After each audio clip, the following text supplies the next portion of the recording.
Hello guys, ఈరోజు మేమైతే మామిడికాయ పులిహోర చేయబోతున్నాం.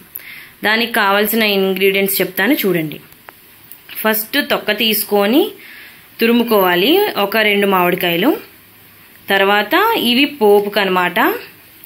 అలాగే ఈ ధనియాలు, ఈ జీలకర్ర, మెంతులు, తర్వాత పెప్పర్ వచ్చేసి ఇది గ్రైండ్ చేసుకొని పొడి ఆడుకోవాలి. ఇవేమొంచి తాలింపుకి. అలాగే ఇంగువ కూడా ఉండాలి. ఫస్ట్ కళాయి పెట్టుకోవాలి. బాగా హీట్ ఎక్కాక 1/2 టీ స్పూన్ మెంతులు, 1 స్పూన్ జీలకర్ర, 1 స్పూన్ ధనియాలు, అలాగే 15 మిరియాలు ఇవి వేసుకున్నాక బాగా వేయించాలి.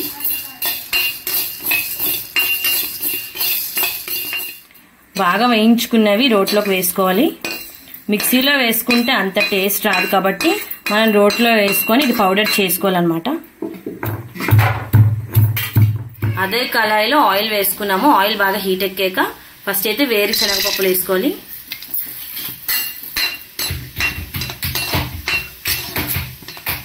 శనగపలుకులు బాగా వేగిపోయాయి.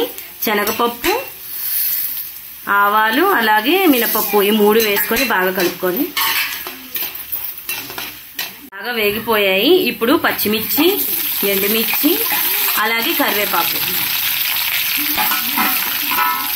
ఇప్పుడు కొంచెం రోస్ట్ అయ్యేంత వరకు వేగిపోవాలి.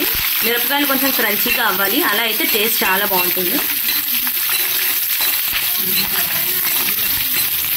మిర్చి అనేది నిలువుగా కట్ చేసుకోవాలి, ఎందుకంటే కారం మొత్తం పడుతుంది. రైస్లో పసుపు వేసుకోవడం మర్చిపోయాము, అందుకే తాలింపులో వేసుకుంటున్నాం పసుపు. అలాగే లైట్గా ఇంగువ వేసుకోవాలి టేస్ట్కి. ఇంగువ లేకపోతే పులిహోర టేస్టే లేదండి. 400 గ్రామ్స్ రైస్ తీసుకున్నాము. 1 గ్లాస్ రైస్ కి 2 గ్లాసులు వాటర్ వేసుకోవాలి. అప్పుడే పొడి పొడిగా వస్తుంది రైస్. ముందుగా పొడి చేసి పెట్టుకున్న పౌడర్ ని ఇప్పుడు వేసుకుందాం.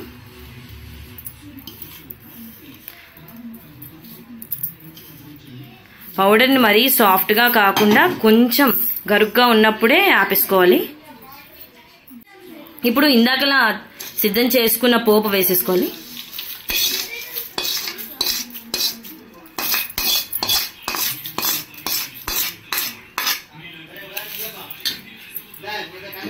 ఇప్పుడు పులిహోరకి తగినంత సాల్ట్ వేసుకోవాలి.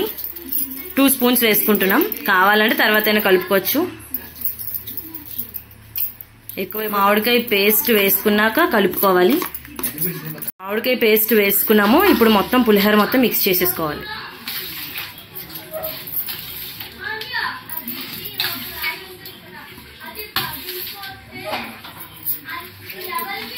గాయ్స్, టేస్టీ టేస్టీ పులిహోర రెడీ అయిపోయింది. నోరూరించే గుమగుమలాడే మ్యాంగో పులిహోర రెడీ. టేస్ట్ అయితే చాలా బాగుంది, కారం కారంగా, పుల్ల పుల్లగా. మీకు వీడియో నచ్చినట్టయితే లైక్, షేర్ అండ్ సబ్స్క్రైబ్.